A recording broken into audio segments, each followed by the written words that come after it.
Nandito kami ngayon ni Fiona sa city. Pero nagmamadali kami dahil nandyan na yung bus namin. Bald. Nag-grocery kami konti ni Fiona. Yung kulang lang namin sa bahay ba. Ano na? Mag alas 5 na kaya. Ano na, sinirado na nila yung yung fountain. Kaya mag-winter na. Malamig. Next year ulit, Fiona.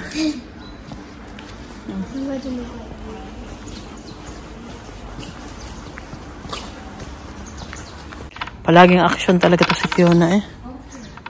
Mag-skateboard daw siya. Dito pala ako nagpapalinis ng aking kuko. Next week, mayroon akong appointment dyan. Sirado sila ngayon. Sirado sila ngayon, Lunes. Sirado pala to Lunes. Kasi normally nagsirado yan sila alas 6, alas 5, mag-alas 5 pa naman. Diyan ako nagpapapedicure.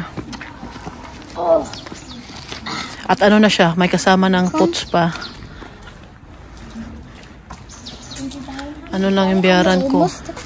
38 euro. Oh, tahimik ng lugar namin, no?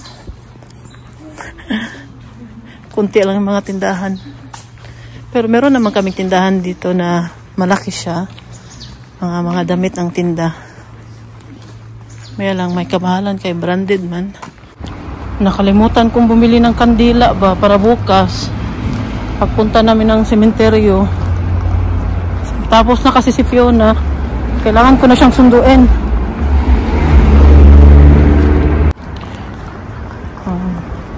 Dito ako malapit sa simbahan. Next year pala, komunyon ni Fiona.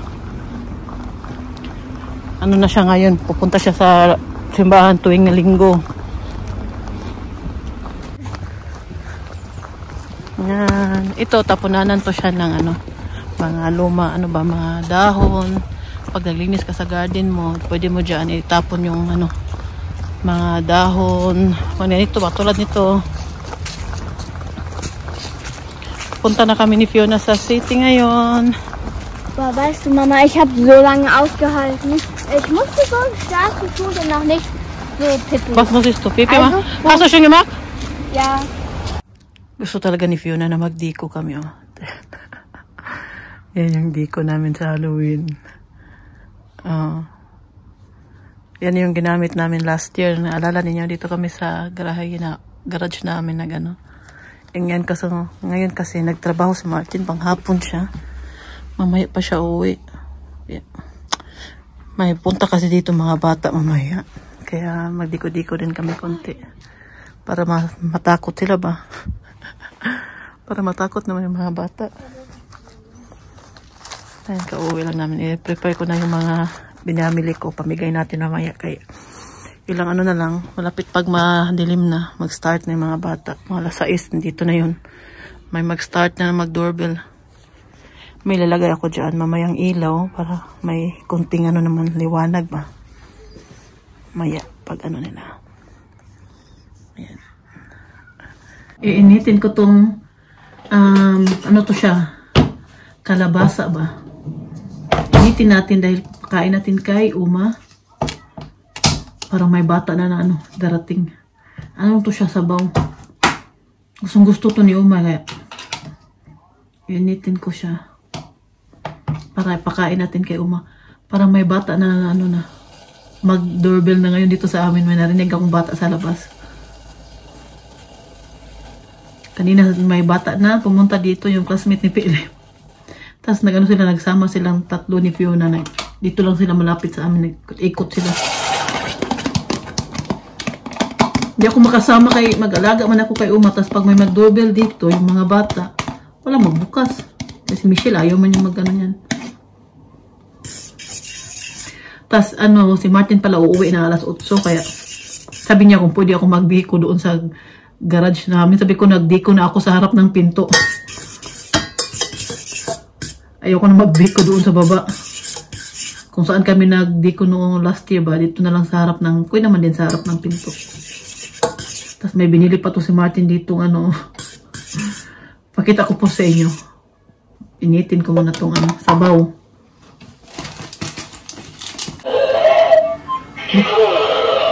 Ano ba yung binili ni Martin? Ito yung binili niya.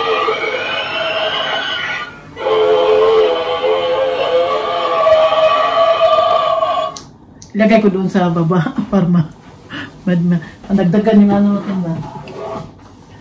Matakot yung mga bata. Kasi yung mga bata pumupunta dito, kasama naman nila yung mga mama nila. Hindi naman sila lang. Lalo na yung mga maliit, may kasama ano. Kasama nila yung mama nila. Minsan yung kapatid nila. Ah! Uy! Ang multo oh. Last time ding sa Ansha. Kina, komm. Ich strahle mal hier rüber damit. Mach mal an. Ist nicht durch. Daming trabaho. Ang daming trabaho. Kasi meron pa akong ilalagay dito sa dryer ba. Naglaba din kasi ako ng mga uniform ni Martin. Hindi ko kasi siya sinasali sa mga damit namin kay slow spira.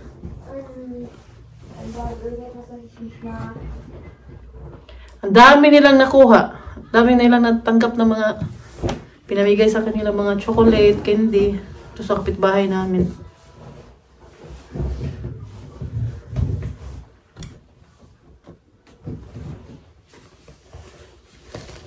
Binigay ko na yung pinakalas na ano. Para tapos na yung candy ba natira. Kanina, wala akong masyadong pumunta dito. Ngayon na, late na, mag-alas 9 na. May mga bata pang pumunta. Kaya itong last na tinabmihan ko na kanina nagbigay yung mga bata na pumunta dito. Yung dalawang ano, 5 ata yun sila. Una, pumunta yung 3 bata. Tapos pangalawa, 5 sila. Dinamihan ko lang bigay kasi akala ko wala nang pupunta baka late na. Oh, meron pa nag-doorbell bago lang. Binigyan ko. At binigay ko na lahat natira. Para matapos na. Yan. Ayun ang natapos oh. Nilapan. Yan pala. Yan yung nilagay natin sa dryer. Tapos na. Dadalhin ko na yan sa taas dahil meron pang kasunod. Mamaya na pag-uwi namin ni Martin dahil mag-grocery muna kami sandali. May bibilhin kami ba? Nakalimutan. When I walk into the kitchen, you saw the look on my face. You saw the look on my had to get out of this place. I seen something I've never seen before. When you put on the pineapple, we couldn't be friends anymore. Pineapple thousands, go on pizza. It's a fruit and you know that. Pineapple doesn't go on pizza. They just don't belong.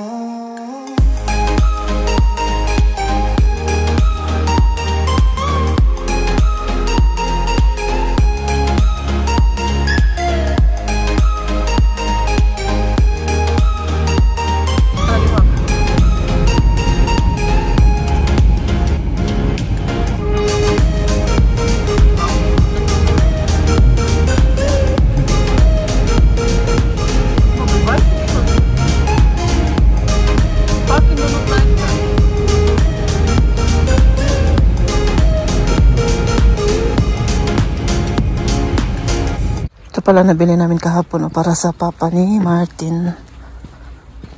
Ganda.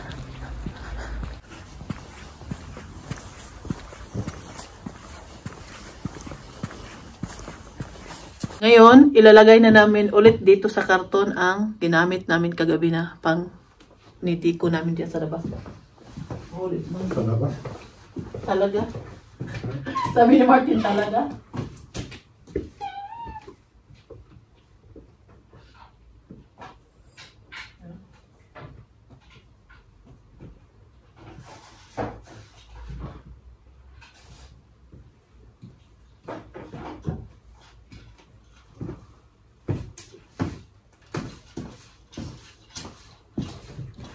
Ito yung mga ginamit namin.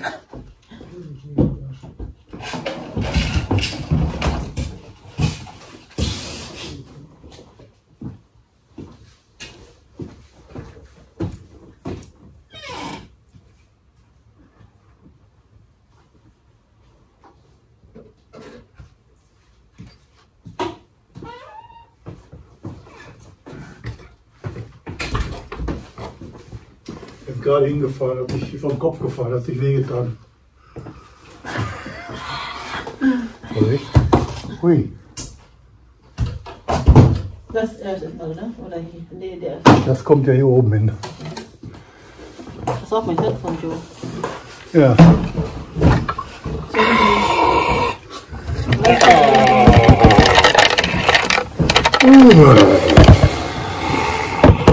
Hui. Obwohl, das könnte auch da rein eigentlich, wenn er reinpasst. Na klar, das passt dann.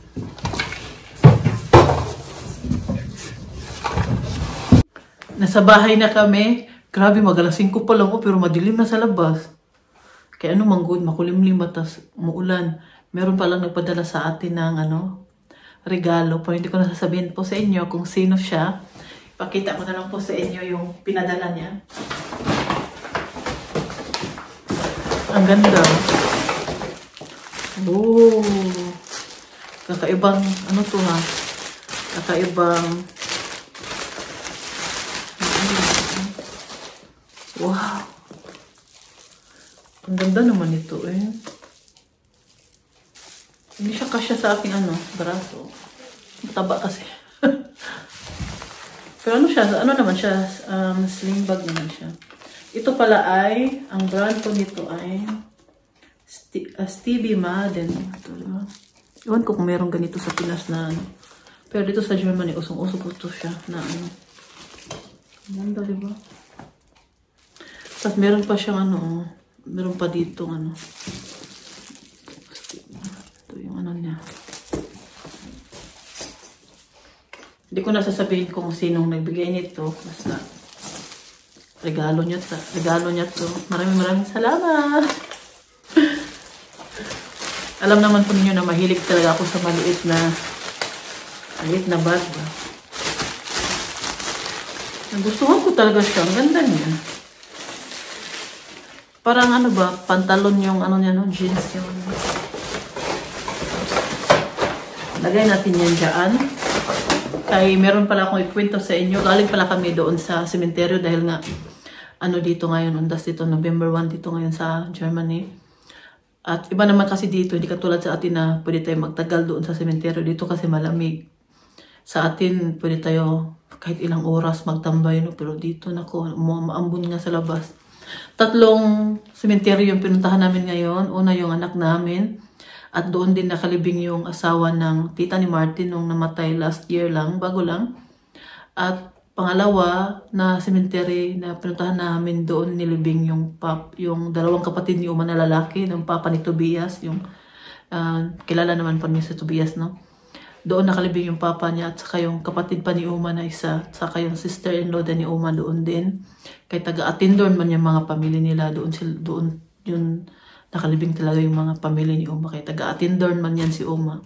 Ang papa ni Martin, taga-Plettenberg. Tapos ang papa naman ni Martin, dito nakalibing sa Catholic Cemetery, dito sa Plettenberg. Tapos dito pala sa Germany, 30 years lang pala yung yung pungtod niya ba. Tapos niyan, pag 30 years na, tatanggalin na yung pangalan. Tapos darating din ang panahon na meron ng bagong ililibing doon. Pero yung katawan, yung buto ng papa ni Martin, hindi siya aalisin doon, kundi doon lang yung buto ng papa ni Martin, hindi siya aalisin. Bali, darating lang yung panahon na meron ng bagong ilalagay doon. Hindi natin alam kung kailan, anong year. At tas yung pangalan lang, at saka yung saan nakalagay yung pangalan niya, yung pinagawa nila ni Uma noon, doon itatanggalin na yun. 2 years na lang kasi namatay ang papa ni Martin, 1996. So ngayon, year na to, 28 years na siya. So 2 taon na lang, wala na yung papa niya doon. So basta hindi lang kalimutan kung saan siya nilibing kasi pwede naman doon. Kahit may bago doon nakalibing, pwede naman magdala lang ng kandila ba, or doon ka sa pinakamalaking krus na lang. Yun, nakakalungkot. Nalungkot si Martin syempre kasi sa atin iba, diba? Pag sa atin kasi yung sa kapatid ko 5 years lang. Tapos after 5 years, kailangan na siyang ilipat yung buto niya. Yung ginawa namin, kasi namatay na din yung asawa ng kapatid ko, doon namin, bali, nilagay namin sila sa isang maliit na pinagsama namin yung mga buto nila ba, para kung bisita yung mga anak, alam nila kung saan at iisahan na lang doon yung mama at papa nila. Yung ginawa namin. Kasi sa amin din sa Cebu, 5 years lang. Tapos kailangan after nyan, ilipat na siya. Depende na sa pamilya kung anong desisyon, anong gagawin. Yung sa amin, yung desisyon namin, gusto namin na pagsama silang dalawang mag-asawa para alam ng anak nila, ano kami, saan sila bibisitahin. Kung doon na talaga yung buto nila, wala nang mag-alis niyaan kasi binayaran na. Dito sa Germany, iba din yung ano nila. 30 years na binayaran nila Martin yan, 30 years. Tapos pagkatapos ng 30 years na bayad nila, tatanggalin na yung darating din yung panahon na, sabi ko kay Martin, sana pare sa Pilipinas na ilagay siya sa maliit na lang na nakasya lang yung buto niya. May iba din dito. Yung kabila naman ng cemetery, yun ay Evangelisch cemetery. Doon din nilibing yung kapatid yun doon nilibing yung mama ng lola ni Martin, yung mama ng papa niya at pinsan niya. Bali may pamilya na sila biniliba. Kasi yung papa kasi ni Martin, gusto niya kasi na sa Catholic cemetery siya ilibing. Tapos noon daw, sa Catholic din talaga daw siya nagsisimba, ganyan. Kahit yung pamilya niya ay hindi Catholic, pero doon siya sa Catholic palagi. Siguro, dahil si Oma Catholic din kasi si Oma, yan siguro yung doon siya, kaya magkahiwalay sila ng pamilya niya. Evangelisch kasi yung basta, yun, may pamilya sana sila. Doon nilibing yung pinsan ni Martin at saka yung lola niya. Sabi ko kay Martin, kung pwede lang sana na ilipat yung buto ng papa niya dyan, hindi naman tayo pwede magka-desisyon, okay? Hindi man sa atin yan. At saka hindi din ata yan imposible din ata yan dito yun. Basta yun na yung parang idea ko lang ba na kung parang hindi lang talaga mawala yung buto ba, diba? Kasi sa atin hindi naman nilalagay naman yan sa nilalipat naman yan sa maliliit na dito kasi darating yung panahon na may bago na ilibing, doon lang parang sapaw-sapaw na siya, parang ganito yung ganyan parang feeling ko lang parang ganyan dito kasi si Martin wala pa siyang din, kay first time pa man yan. Malalaman namin yan in 2 years pag na. So sa year 2027, after 2027, wala na pala kaming pupuntahan kasi every November 1, pumunta talaga kami sa cemetery kasi may misa at papunta doon ng pastor, may bendita yung pungtod ng papa ni Martin, lahat ng mga nakalibing doon. May pamilya man na pumunta o wala, isa-isa talaga pinupuntahan at binibless naman.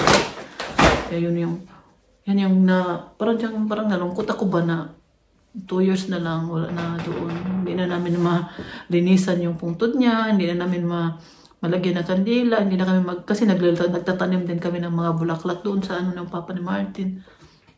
Kaya pakita ko po sa inyo yung ng papa niya. Para makita ninyo kung kasi saka dito sa Germany, pwede kasi magtanim sa pungtod ba ng bulaklak. May nilalagay ng mga bulaklak yung mga pamilya at nilinisan talaga. Yan, ganyan dito.